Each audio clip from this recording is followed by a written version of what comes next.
Okay guys, here's another video for you. I took down the old Littleton. I took down the Hampton Bay Littleton. I had to because it wasn't an outdoor rated ceiling fan, obviously, because it had pressed cardboard blades, I believe. They're not really solid wood, it's actually pressed cardboard. So, yeah, I can show you the motor here. I'm just combining a lot of ceiling fans to be able to put one up there. I took this down so often ago that the motor is still hot from it just running. There it is right there. I took it off its mounting bracket. There's the mounting right there. And as you could tell, I showed you that the Hampton Bay gazebo is going up. Hooray! I already had it up there just to test it. I'm taking off the original down rod because the down rod's too low. It'll hang too low with that. But yeah, guys, I'm finally getting my wish to be able to hang up possibly my favorite ceiling fan in my collection. It works. I had the ball joint thing hanging right here, and I wired it up to these wires here.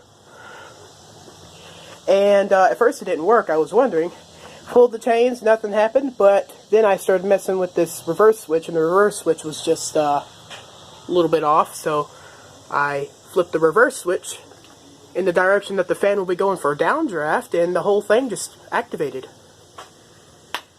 So, yeah, I'm finally getting my wish to hang up possibly my favorite ceiling fan, and I'm glad that it works. It is my first ceiling fan in my collection, and I am proud to hang it up. So, this is just going to be this is just a part one. I'm going to film multiple videos of it because I cannot keep the camera paused for so long just to put the ceiling fan up. I am, though, changing the down rod out for a shorter one. And I will not be able to put the original canopy on. I am not going to be able to put a canopy on actually at all. So, but it's going to be so close up there that you won't be able to see very many wires anyway, so what's the point? But anyways, guys, yeah. I think this down rod would look good on it. White and brass. That didn't look too bad. So, yeah. I'll plug all these all the videos that I make of it into KindMaster and make one whole video. And unfortunately, you will see the watermark image right here in the video, I believe, or depends on how small it makes the image of my video. So yeah, I will hang it up, and I'll possibly make 3 or 4 clips of it and then plug it into KindMaster and make it one video. Alright, see you there. Alright guys, so it is the next day from installing this Hampton Bay gazebo. It is complete. I was going to make a video of it after I got it installed the same day, but I didn't have enough time. But it is complete. Well, it's not totally complete. As you can see, it doesn't have the original mounting bracket. I had to use any kind of mounting bracket, so therefore that canopy is not able to just go up there because the canopy is too wide, as you can see. It ain't gonna go up there. But I need to go to Home Depot and find a light kit, or a light shade for it. I have the screws that go into it to put the light shade on. I can go ahead and put those in actually, so I don't lose any of them. I'm pretty sure they'll have the original light shade at Home Depot.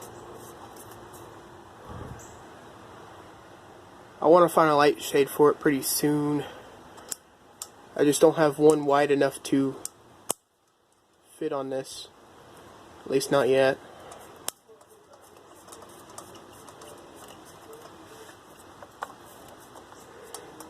It spins up pretty nicely. I only showed y'all it with no blades on it, and I have not done anything to it really whenever I showed it to you guys. I just had it in the state that it was in just so I can put the blades on and stuff like that. I wouldn't have been able to, obviously I wouldn't have been able to put the blades on with the light kit on it. Light kit is too wide. There. So I did put the original light bulb that came from the Littleton that was originally here, right here on this. So now it's got a light bulb. That pull chain was being a goober yesterday. It was being a pain because I had to extend it, but I had to trim it down because if I extended it too close to this straightener thing right here, that guide, this guide, then it wouldn't pull because this connector right here will be stopping it because there's a mechanism in there that stopped any bigger objects than beads going through. And yes, generally the light pull chain is longer than the fan pull chain, but that's because this pull chain was broken off at some point. So let's go for low. Pull chain doesn't jump back up instantly, so I have to be careful. It runs pretty nicely. It's pretty well lubricated for overall. I can try straightening it out that light kit a little bit more. Yeah, that's probably the straightness of the light kit is probably important. As you can see, it is moving around a lot. This thing does wobble, but it doesn't wobble so bad. So I think I could trust it running on high for a while. Okay, there's low. Runs pretty nicely on low. But there is an unfortunate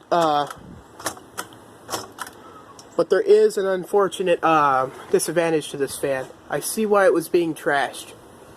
Unfortunately, it does not reverse anymore. When I flip the reverse switch, all it does is keeps humming, but it does not go the other way. It just slows down and stops and hums, sits there and hums. It's already starting to wobble, and these plants right here are already moving. I already see those plants over there moving. And it is on high. Now it's going to start wobbling a little bit more.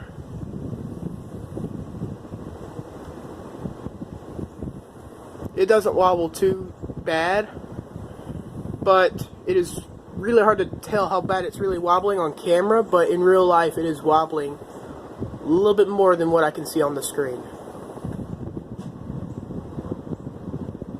I mean, if I keep this camera steady, you can kind of see it. There's your light. That light bulb is not ideally for this kind of fixture because it's a spotlight. It's going to go sideways. You don't want that.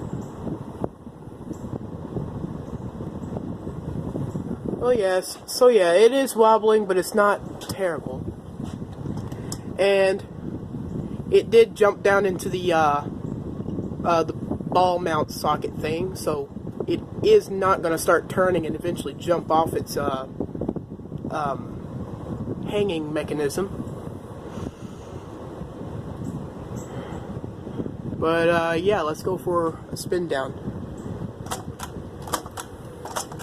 Well, actually, no. Let's not go for a spin down. Let me show you what it will do if I try reversing it. So it's got a waterproof seal on the reverse switch, but if I put the reverse switch up, so let me make sure it's up. There we go.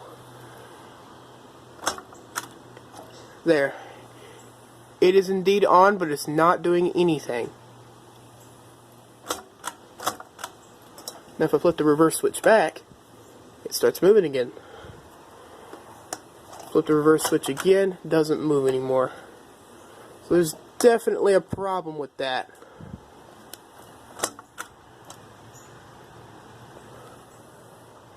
I'm going to try and spin it. Yeah, I'm going to spin it that direction.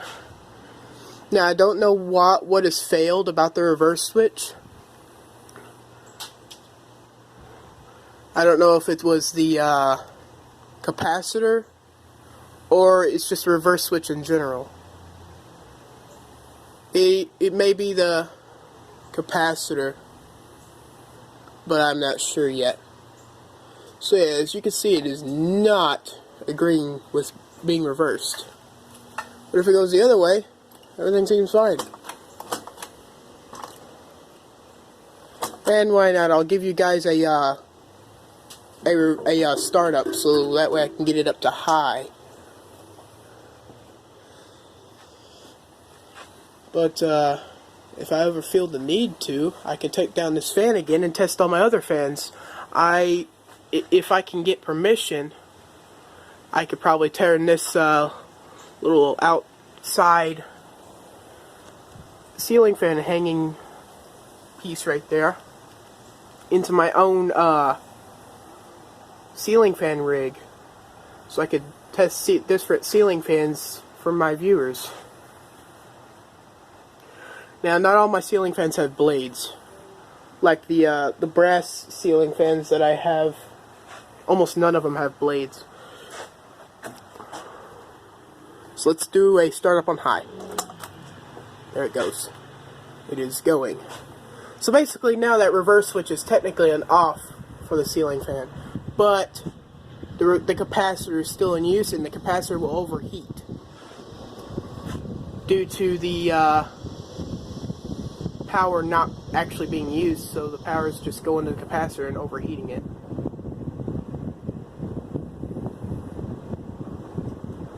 And it'll probably overheat the motor too if it sits there like that for too long. But the capacitor would go first, so the motor wouldn't have enough time. Actually, I don't think the motor will really die out like that, but there's a light again. And for why not? I'll test both sockets for you, show you that both sockets work. I don't know why one of these sockets are at a lower angle, but it shouldn't be a problem putting a light shade on here. It'll be pushed up anyway. Alright. Both sockets work. That is nice.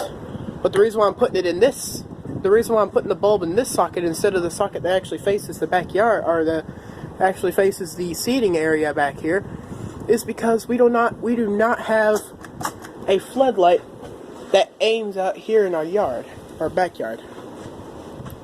So therefore, when I turn this on, it's not too bright, but it aims out here, kind of lights this area up. It's not that good, but it overall works. But once I get a once I end up getting a light shade for it in incandescent bulbs, not spotlight or anything like that, then, well, I may get LED for it, because, but yeah. So there's actually two videos, as I told you in the first part of doing this. There's actually two videos that I did of this fan. I'm just going to plug them into KindMaster. You will see a watermark image in that top right corner, but I cannot remove it. I have to get KindMaster Premium to get it removed. But anyways, guys, that's all for this. Whoa, wait. I got to do a spin down. I almost forgot that. There's your spin down. I'll let it spin down, then I'll do my ending of the video. It spins down pretty well. Now, one of these plastic blades are split. Like, in the middle it's kind of split, but it's not terribly bad. And two of these blades, you will see the little mounting, or the little balancing kit that has been used. This thing has been used with the balancing kit. I don't know if you'll get a good view of that, but two of these blades have the little balancing. I think they're like 5 grams each. Little adhesive things. I'll show you once this fan stops. I'll feel the back of the blades and I'll eventually find it. But yeah, I finally got my wish. I finally got to hang out my very first ceiling fan in my collection. First actual ceiling fan. It works pretty well. And I could put the switch cap from the other Hampton Bay ceiling fan on this ceiling fan. It looks like a Hampton Bay gazebo ceiling fan, but just a little smaller and different vents, so it's not Hampton Bay gazebo. Has the same, it has similar blade brackets, but it didn't have the textured blades. It only had just plastic like that on both sides. There was no double side. But for being a pretty darn old ceiling fan, it works pretty great. And it is well, that's pretty long spin down for not being used for a while. I mean, this was a fan that was about to be trashed. Can't you believe it? Alright, let me fill these blades. I'll find a balancing gram thing. It's on one of these, it's on two of these blades. I think it's this one. Yep. There it is right there. That's what's balancing it. I bet you if those were missing, this thing would be totally out of whack. I do believe there are two blades with it. Yeah, this one. So that's the second blade. So yeah guys, that is pretty much it for this video. I'll let you guys know if I hang another fan here, because this is not... this is a permanent install, but I'll eventually take it down and put up a different fan up here just for testing purposes, and take that down and put this thing back up. So this thing is technically permanent because it's got plastic blades. It's outdoor rated. I don't want to have some of those wood blades out here because on the humid days it'll soak up all that humidity and go spongy, and it'll start sagging, and it'll look terrible, and it'll be dangerous. Won't even move air anymore. So, yeah, anything of that nature. Alright guys, that's pretty much it for this video. I hope you guys liked the video, and thanks for watching.